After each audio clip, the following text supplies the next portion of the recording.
Hey everyone, this is David. It's just a quick hit. Hello, hello, hello. Come on in. We got actually a lot of things are going on here today, and we have a lot of things that I want to get to. Okay, everybody. So where do we begin? Let me just fix the lighting for those watching on YouTube. Never know what to get good lighting. I don't know. Okay, anyway, let's focus here, David. Where do we begin? A couple of things. Let's begin with, I'm literally thinking of where I want to begin. Let me begin with this. Garcelle. There's actually a lot to cover with Garcelle. Garcelle is out there. She is doing a lot of press for her new Lifetime movie, Taken at a Truck Stop, and it is in the Black Girl Missing series. I'm sorry, Lifetime. You are brilliant with your titles. Taken at a Truck Stop. I love this title. And sorry, everybody, I'm just adjusting the microphone. And I love this title. And Garcelle, see, here's the thing. It's just, look, she avoided the questions, right? She avoided the Beverly Hills questions. She was on the carpet for the Emmys. She was asked one question. She kind of shrugged it off. But now we got something to promote. She did the Variety Vanity Fair, whichever the article was.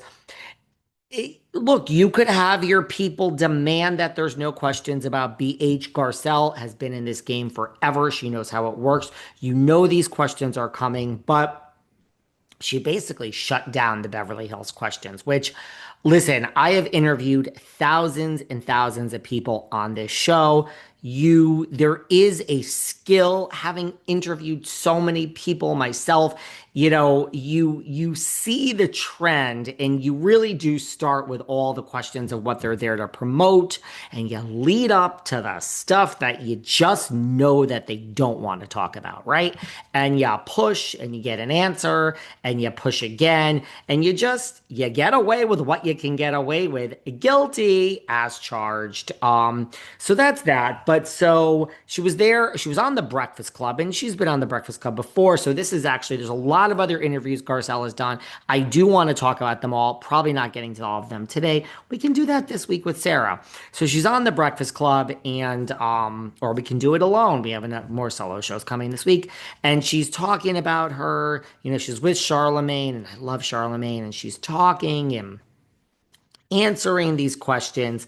And eventually she shuts down the whole interview. So she's very gracious. They've talked about it. And now we're leading into the Beverly Hills stuff. Okay. So they say, do you miss Housewives? No, she says.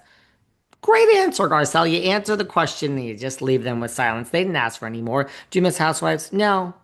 Would you go back? She says, not anytime soon. She's like, look, it was great for so many reasons. I got a whole new audience. Garcelle, I was there before. I loved you on Models Inc., girl.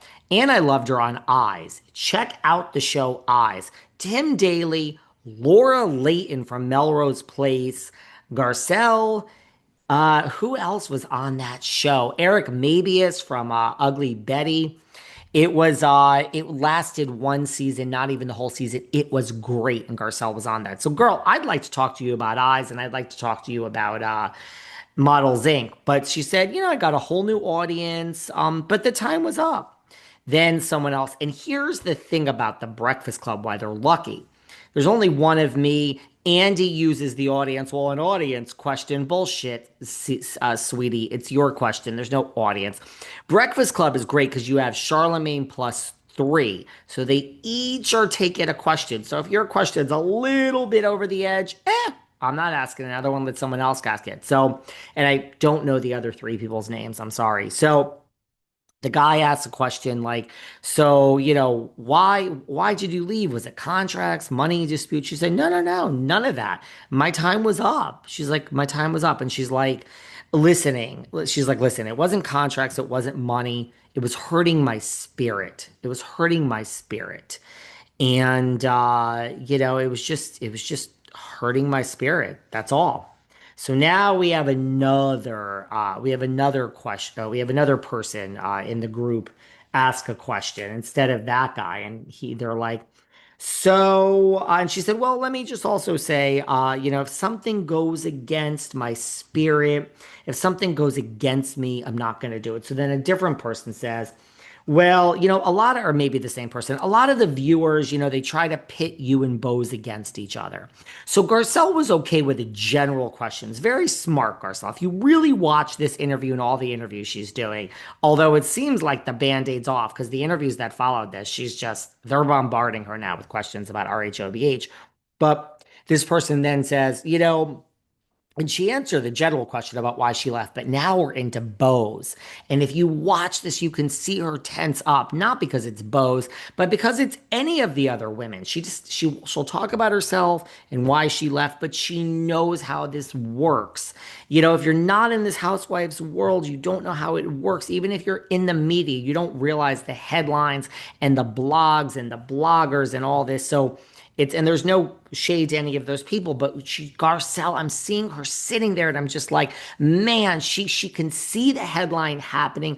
I mean, girl, you're going to get the headline regardless of your answer, but she can see the headline happening. And I think she's really smart too, because she's like, especially with Bose, she's like, we're not going there. This is an age old, like, it's so easy to pit Bose against Garcelle, but she really doesn't want to talk about any of the women. But she sees the headline and she's like, I'm not going to be your asshole today.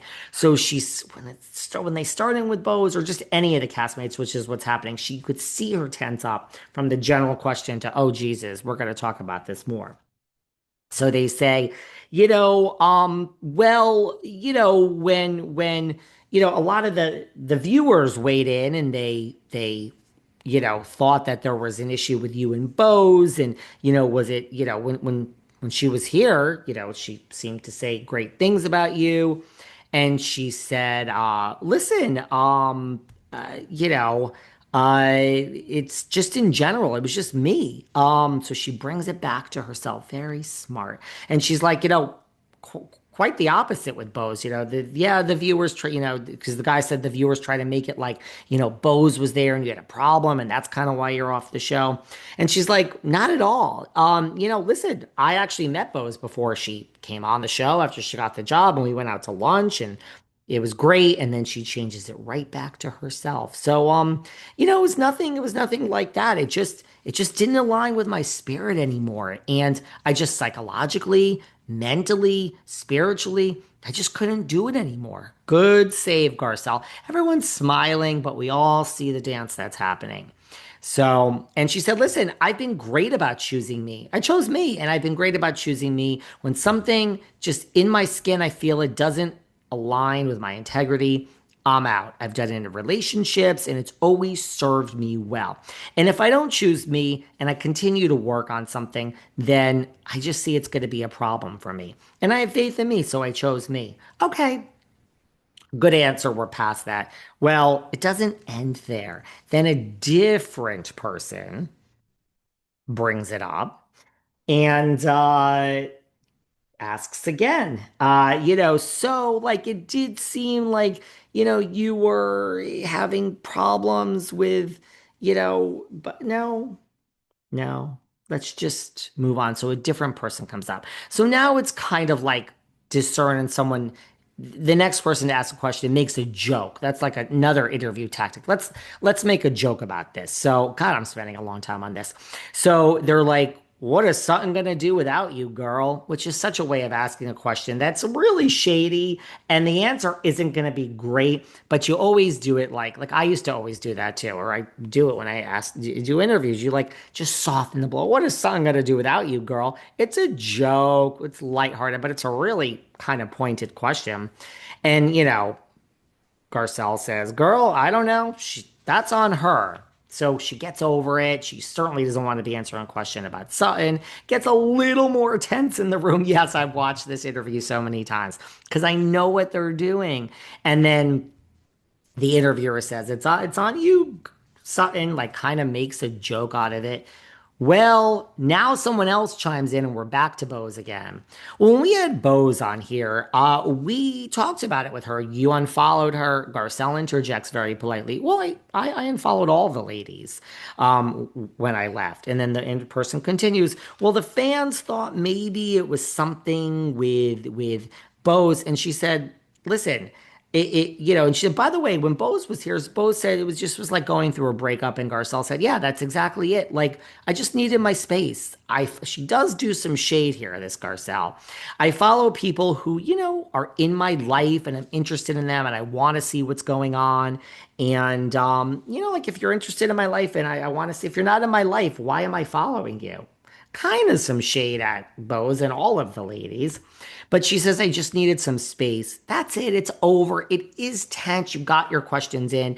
I always do it. I push, I push, I push. And when you're on a certain question, question three, question four, five, two, whatever it is, when you sense that change in the person, you push for one more and then you move on.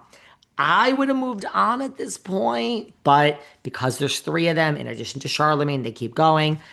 And this was it. Well, did you see this when Erika, Jane, and Bose were on Watch What Happens? Andy asked them about you not returning to the show. And I don't know. Yes, yes, Garcelle says, I saw that clip. Well, how'd you feel about that? And Garcelle says, Mean Girls. So she calls Bose and Erika Mean Girls, but she just does not use the name Bose, does not use the name, just Mean Girls, and is ready to move on. And it doesn't happen. Someone else interjects. Well, what was the clip? And then someone else is explaining it. Well, Erica was silent and Bose was silent. It was a weird kind of thing when Andy asked why, you weren't returning. And a lot of the fans then waited, and here we are blaming the fans again. And they really, thought there was no support from Bose to you. And here it is. Did you feel Bose didn't support you? So we're back to this. And very politically correct. Garcelle shuts the Bose. She shuts the Beverly Hills questions down. I I really don't want to go back in time, honestly. I just want to stay positive. I just want to focus on my movie. I'm here to, I'm selling shows. I have a new movie. I really don't want to go back in time and I just want to focus on, she shut this shit down. Did you feel not supported by Bose? What? There's no answer to that. That would be anything less than even if she answered positive, it's a headline. Now, unfortunately, the headlines are that she's shutting down these shows and she called her she's shutting down these questions. But Charlemagne steps in, it's his show, and he's like, I apologize for my co-host. I apologize. I get it. And man, you're not going to take our calls anymore and we want you to come on the Breakfast Club. And then a woman is still talking and she said, no, it's just, we were so attached to you on the show and we love seeing you on the show. And she is just trying to get it in. And that's why we miss you not being here. And